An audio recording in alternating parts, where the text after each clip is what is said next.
하나님의 은혜와 사랑과 평강이 오늘 하루도 충만하기를 주의 이름으로 축복합니다. 이 시는 그리스도의 순환시로 유명한 말씀입니다. 1절에 나오는 이 말씀은 예수님이 십자가 위에서 하신 말씀이고, 이 시편에 나오는 고통의 모습들 역시 예수님의 십자가 순환을 그대로 드러내고 있는 말씀들입니다. 그래서 말씀을 보면은 정말 극심한 고통과 아픔이 잘 나타나 있어서 말씀을 보는 우리들까지도 절망스러운 고통을 느끼게 만듭니다. 이 시편 말씀에 나타난 고통은 크게 세 가지가 나옵니다. 그리고 이러한 고통은 우리 또한 겪는 고통들입니다. 먼저 첫 번째는 내가 겪는 실제적인 고통입니다. 육신의 고통과 환난과 고난 자체로 인해 오는, 그래서 내가 겪게 되는 고통입니다. 그리고 두 번째는 사람들로부터 오는 고통입니다.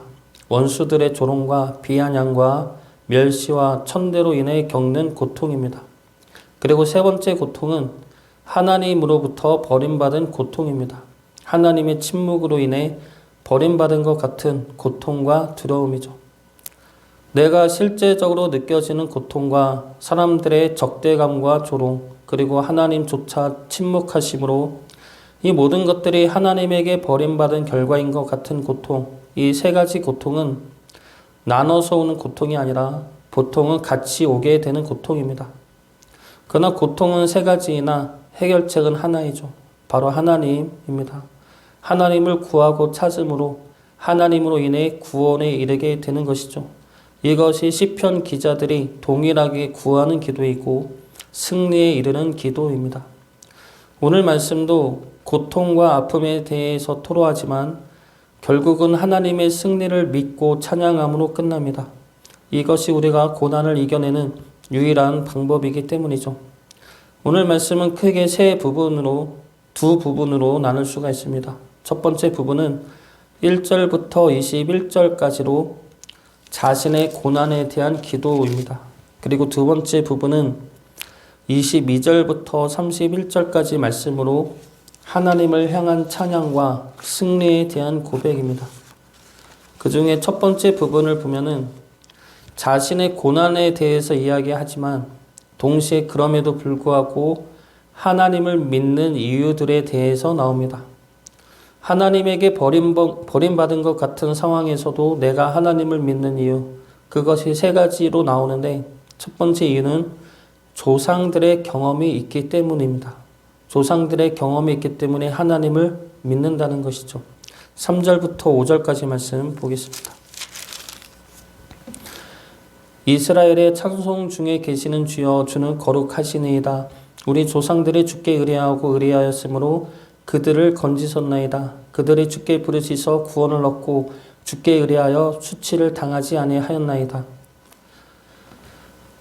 하나님한테 버림받은 것 같은 극심한 고통 속에서도 하나님을 붙잡는 이유는, 하나님을 믿는 이유는 조상들에게 보여주신 하나님의 구원하심이 있었기 때문입니다. 조상에게 보여주신 하나님의 구원하심은 우리에게는 말씀이죠. 말씀 속에서 하나님은 이스라엘을 향한 구원을 행하셨습니다. 이스라엘의 부르짖음을 외면하지 않으시죠. 하나님은 그들의 목소리를 들으시고 그들에게 응답하시고 그들을 구원하여 주셨습니다. 그들이 아무리 죄 가운데 있었고 그들 스스로 자초한 심판이라 할지라도 하나님은 그들의 목소리를 들으시고 용서하시고 구원하시어 다시 하나님의 자녀로 백성으로 삼아주셨습니다. 이러한 사실을 우리는 성경을 통해 알 수가 있고 하나님은 말씀을 통해 그것들을 증거하고 있습니다. 하나님은 변치 않으시죠. 변치 않으시는 하나님이 지금도 우리의 부르짖음을 듣고 구원을 준비하고 계십니다. 그리고 두 번째로 하나님에게 버림받은 것 같은 상황에서도 하나님의 구원을 믿는 이유는 원수들의 조롱이 있기 때문입니다. 6절부터 8절까지 말씀 보겠습니다. 나는 벌레요 사람이 아니라 사람의 비방거리요 백성의 조롱거리니이다. 나를 보는 자는 다 나를 비웃으며 입술을 삐죽거리고 머리를 흔들며 말하되 그가 여호와께 의탁하니 구원하실 걸, 그를 기뻐하시니 건지실 걸 하나이다. 원수들이 고난 속에 있는 우리를 조롱합니다. 하나님의 능력까지도 조롱하죠. 원수들이 조롱하는 것이 고통이지만 그 조롱은 동시에 하나님의 선하심을 드러내는 계기가 됩니다.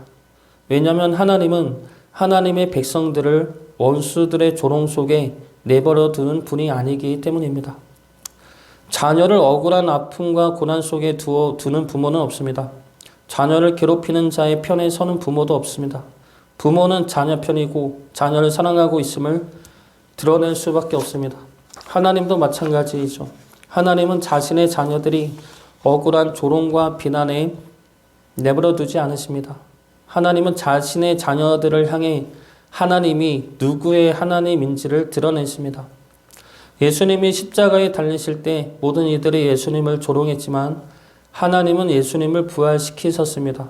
그러므로 예수님이 하나님의 아들임을 증거하셨습니다. 우리가 믿음을 지킬 때 세상은 우리의 믿음을 무시하고 조롱할 수가 있습니다. 그러나 우리가 믿음을 끝까지 지켜낸다면 하나님이 우리의 믿음이 옳았음을 하나님이 직접 증거하고 드러내실 것입니다. 마지막 세 번째로 하나님에게 버림받은 것 같은 상황에서도 하나님의 구원을 믿는 이유는 내 삶에 역사하신 하나님의 경험이 있기 때문입니다. 9절과 10절 말씀 보겠습니다.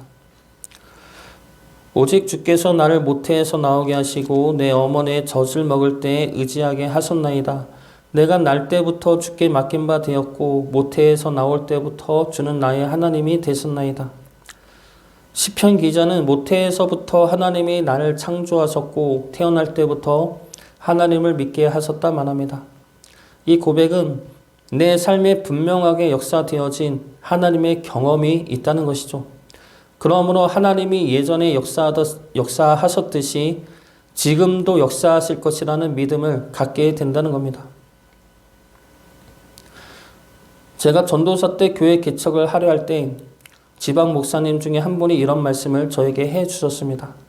개척하면 사람이 힘들다고 어렵다고 요즘에는 부흥이 안 된다고 부정적인 말을 할 거라고. 그런데 우리는 하나님을 믿는 사람들이라고, 그리고 하나님은 지금도 살아 계시다고. 그 사람들 말처럼 되면 하나님은 죽은 하나님이지. 그런데 우리는 살아있는 하나님을 믿는 사람들이야. 하나님이 살아 계시니까 겁먹지 마. 이런 식의 말씀을 해 주셨는데 그 말씀이 힘들 때마다 저에게 기억이 되고 붙잡게 되는 말씀입니다. 하나님은 살아계시죠. 성경에서 이스라엘을 구원하신 하나님이 지금 우리의 하나님 되십니다. 원수들의 조롱 속에서 다윗을 구원하시고 예수님을 부활시키신 하나님이 지금 우리의 하나님이십니다.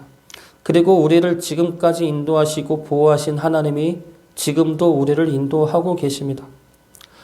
우리의 고난이 너무 길고 극심해 이 고난이 하나님을 버린 것 같아 보여도 하나님은 우리를 버리지 않으시죠. 고난 속에서도 우리가 붙들어야 할 분은 하나님이시고 우리를 구원할 수 있는 이도 하나님이십니다. 살아계시는 하나님을 붙드심으로 우리를 구원하실 하나님을 찬양하고 경배할 수 있기를 주의 이름으로 축복합니다. 오늘 말씀의 두 번째 부분은 하나님을 향한 찬양과 승리의 하나님을 향한 경배의 말씀입니다. 이 말씀은 22절부터 31절까지 말씀인데 예언자적인 말씀입니다. 하나님의 구원으로 인해 이루어지게 될 모습에 대한 예언인데 이 예언의 말씀은 주님의 부활로 인해 이루어진 하나님의 뜻입니다. 간단하게 살펴보면 주님의 부활로 인해 주어진 은혜는 첫 번째로 예배입니다. 22절과 23절 말씀 보겠습니다. 내가 주의 이름으로 형제에게 선포하고 회중 가운데에서 주를 찬송하리이다.